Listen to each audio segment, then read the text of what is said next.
and on the other side of the bridge, you go across the bridge on the Rhine, you were in a different state, yeah. Baden, and that and they had different laws between one what do you call it, one section than the other. You know, one state.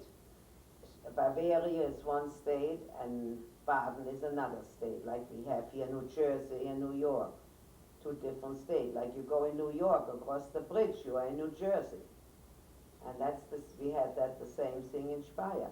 There was a little train who went from Speyer over the bridge.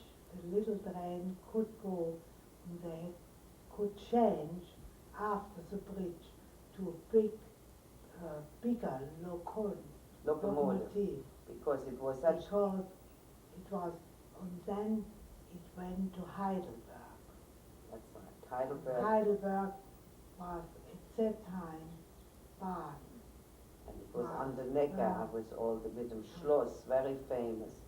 But I have to mention one thing, the little locomotive we had used to go, yeah.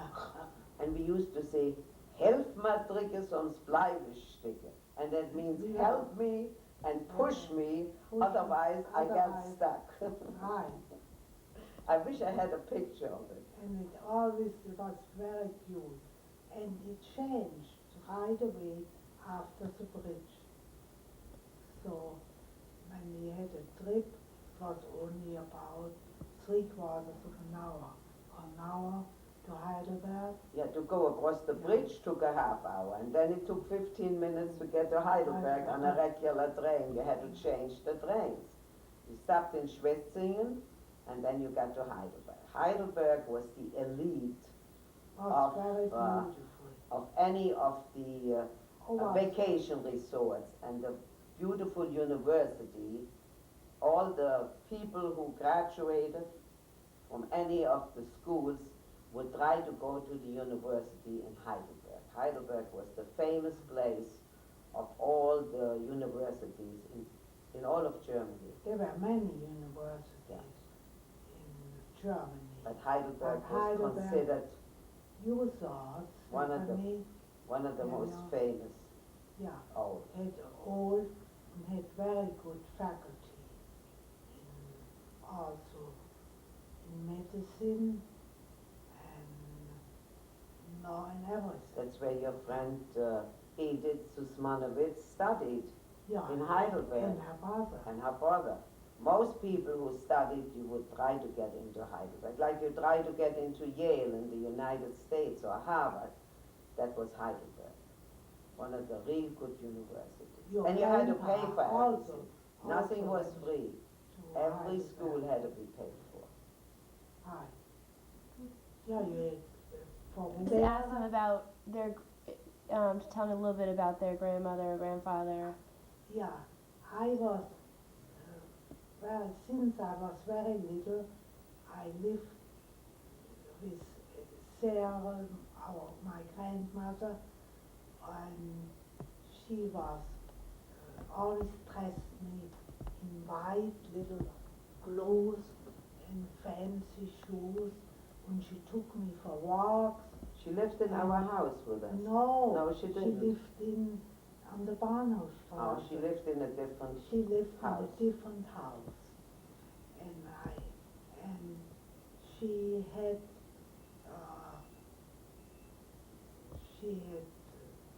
she was a second marriage of my grandfather, who had the lumber yard in Speyer. So she had two children. One was my mother, and the other was Uncle Max.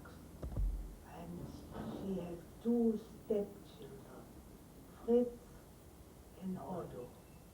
Otto was away, but Fritz and Max, after my grandfather died,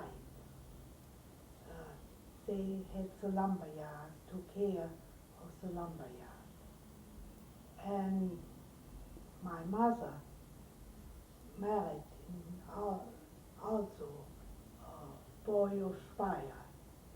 My father was 10 years older than my mother, but he was very lively and interested in many things, and my mother was very efficient but quiet. They were both very opposite. And She I only don't think became the so. opposite because she became sick. She got And she sick. was- Before she became a diabetic, I think they had quite a happy life together. Oh, they had, And they but were, he but was much. well, he was the one who was traveling around as a salesman in order to sell, and mother somebody had to stay home with the children and the maid and run the house and the business. She couldn't really run, and she was not the one who Yeah, who could leave us just with the maid and go. She was very conscientious. Every summer they went about for 3 or 4 weeks To the Belgian Switzerland. coast. No, the Belgian coast we went. No, first we went there. But first to Switzerland on a nice vacation. We lived very comfortable. We were well-to-do Very. people, and we lived comfortably. A very well-to-do middle class. Was that hard when you came here to the United States and you had little and No, Very we were raised to appreciate everything. We were raised that you have to keep your own house and you got to clean, and we had to watch Anna how she cleans, and I learned to sew that way. We used to have a woman come in to make our clothes once a month, Yeah. and Also one who ironed. yeah, and I would watch them. I was very interested in sewing, and that's the way I really learned how to sew. I would watch the dressmaker, how she would cut the pattern and sew. Who's that? okay, recording? I asked Grandpa to tell me about Hitler and how he came to power. I'll have to go back probably to the Versailles Treaty to explain that after the First World War, after Germany had lost the war and was forced to sign the Treaty of Versailles, the German people felt that they had been very badly treated, not only by the Allies, who asked for tremendous reparations, money-wise and also in goods. Germany had to produce locomotives and machinery, which they supplied as reparations to mostly. I think France got the bulk of it, and business in Germany suffered tremendously. Taxes were very high, and German people was very, very dissatisfied. People were dissatisfied. And on top of that, the new government, now Germany had gotten rid of the monarchy, and Germany had become a republic, so-called Weimar Republic, because Weimar is the city where the first constitutional assembly was had met, and so the Weimar Republic was very weak. They had internal disagreement, and basically because of the poor economic situation, they didn't have much power, and people lost jobs, businesses went out, had to close up, and people are very, very dissatisfied. So when Hitler came along and started to promise that he was going to change things, as wasn't surprising that he started to gain ground. In the beginning, beginning people did not take him serious, but since he started to get more and more, he got more and more followers, he started to, he ran his party, the NSDAP, National something Socialist, what was it? National Socialist Nationalsozialistische Partei, National Socialist Party, gained an election, and by 19, I would say by 1930, well, maybe 31 or 32, they had gotten a substantial number of deputies in the Reichstag, the parliament, and it became a power to reckon with. There was one election, I think, just before 33, where they lost for some reason. I don't remember the reason, but then the next election they gained they gained majority. And at that point, the Weimar Republic at that time had a president, an old general, and he turned the power over to Hitler on January 30th, 1933, and from that moment on, there was no stopping anymore. The Nazis took power and started to put in some of their measures. Now, before Hitler had gained the actual power, people had referred to his book, which he had written, Mein Kampf, which he had spelled out that he was going to deal very harshly with the Jews. But they denied that was his fault. The leadership of his party denied that had to be taken serious. They said there was some theory, but they did not expect that would be actually put into practice. That was a lie. They did. The moment they took over, they started to put through anti-Jewish measures. Now, haven't we talked about that before? I'm trying to remember. I think off tape we did. We did not spell it out what happened. Well, militarily, Weimar just mentioned that militarily Hitler did a very bold thing. When he became chancellor, he more or less said the Versailles Treaty had ruined Germany, and he was going to disregard that and declared it null and void. The left side of Germany, on the left of the Rhine, on the left side of the Rhine, the area was supposed to be a demilitarized zone. But immediately he moved in troops, German army troops, and everybody was waiting for France or England to do something about it, but they didn't. And from that moment on, everybody knew that he had a more or less free hand, that nobody was going to stop him. Because that was a flagrant violation of the Versailles Treaty, and it was just ignored by the Allies. And that showed that Nazis were willing to go ahead with whatever they wanted to do. Namely, Germany was only allowed an army of 100,000 men with very light armament and so forth. Actually, I'd been preparing for years to change that, but so they were ready, and in a very short while they were producing tanks and everything,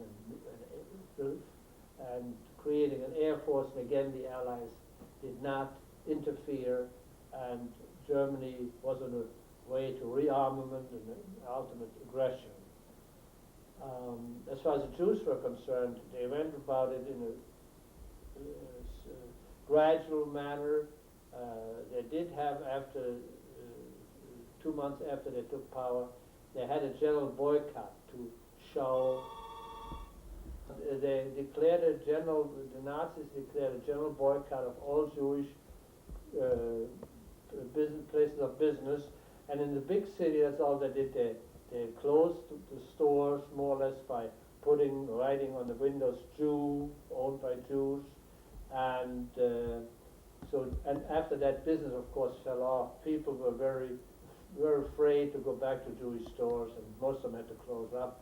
In smaller cities, in smaller towns like Speyer, they even went beyond closing the stores. They destroyed windows and arrested people, and they were much harsher. And all they were saying to the former friends and neighbors, we don't want Jews anymore here, you better leave Germany before it's too late, and they wanted to scare them. We go back once more to the years of suffering, economic suffering. For instance, my father had a business which suffered tremendously, and we could went down, and our income was less and less, and everybody suffered economically after during these years of the Weimar Republic, and so it wasn't a small wonder that they could not convince the voters that the parties of the Weimar Republic should get their vote, and people were generally dissatisfied. And so that was probably the main reason. Besides, there were some people who loved the idea of hearing that Germany was that the German people were a somehow more valuable group of people than others, and they liked the idea of the Nazi racial appeal. But basically, I think one of the strongest factors was the economic suffering Germany had gone through before Hitler took over. And during the first years, of course, business all of a sudden started to pick up because they were rearming Germany, and there weren't enough, you couldn't get enough help, and business really started to boom. Okay. Okay, we're going to talk a little bit now about the United States. All right. When I came over to this country, I worked for a while for Susi's husband Rudy, and me he had a bookbinding business, but I wanted to get back into the lumber business because I liked it, and I got a job as a importer in Brooklyn, import of mahogany, due to the fact that it was a new business, and somehow by this time I knew enough English to be able to represent my company, and I personally think it was cheaper for them to hire me than to hire an experienced American salesman. And it worked out quite well, and then from then that company wasn't in too great a shape, and as a matter of fact I had a chauffeur who liked me, and he said to me, don't stay with these people, they're not going to last. And he steered me to the largest hardwood company in Brooklyn at that time. By the way, I don't know if we talked about when I came first, before I worked for Rudy Ehrenpreis, I took a job in a lumber yard in Brooklyn. I just worked as a manual laborer there for a while, but they were in such bad shape, I couldn't stay with them very long, their checks bounced. But when I came to start to work for Max Berman, I got they were a very, very, very strong company, and I was able to create sales for them. And in the beginning I used the buses and subways and so forth. One day I was stuck in New Jersey waiting for a bus, and I saw a Chevrolet on a lot for $40. And Lilo and I, by that time, had saved maybe a couple of $100. And I talked over with her, went back, and bought this Chevrolet, and that was my first car, and then at least I could get around a little better. And I worked for Berman for quite a number of years, but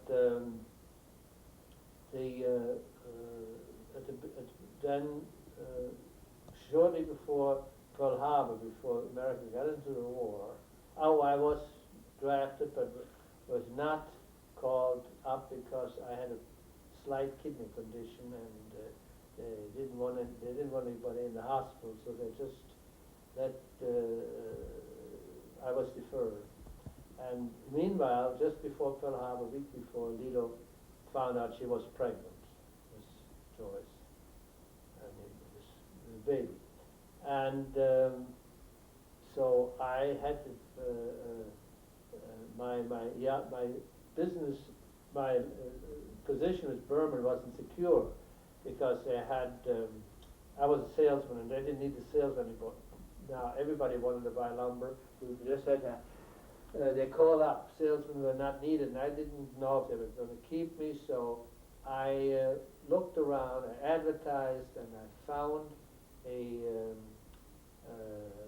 place in Sullivan County, about 100 miles outside of New York City, in the mountains, a small farm. I found an old sawmill which was available and some timber, and I did go, took a chance, moved up there and started to cut, to bring in timber, cut it, and then Lilo, after, by that time, yes, Joyce was born in Brooklyn. She had the baby, and but she and Joyce followed me up into Sullivan County to Liberty, a very small town, but it had a little better, it had some appeal because the big hotel Grossinger's was there, and they had showers, and it gave it quite a bit of character.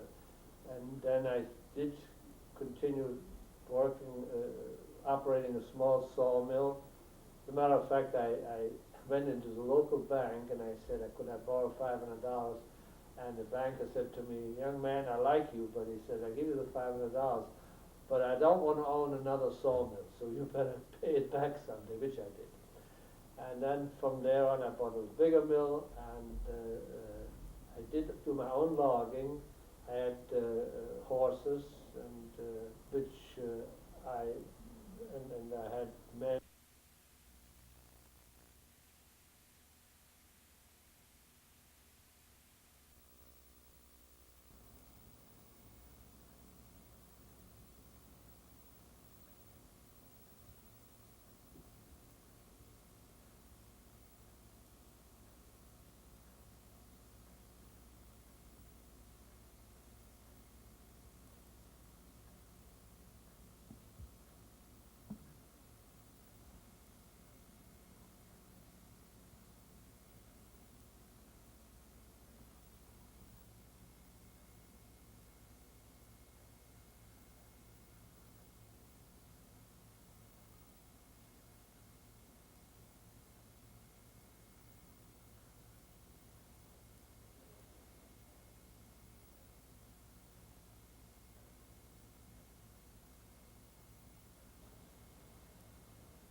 We have to have editing done. Yeah, when you do it Thursday? 3 minutes. I don't know. Oh, that's- I'm not going to. Well, how long is it gonna be scheduled? Yeah, I'm just trying to get it, you know.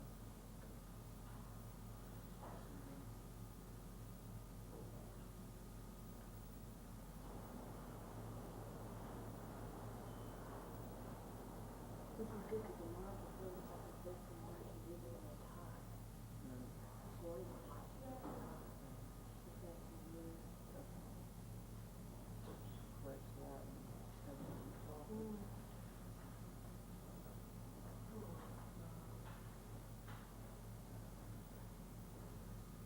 I'm shooting just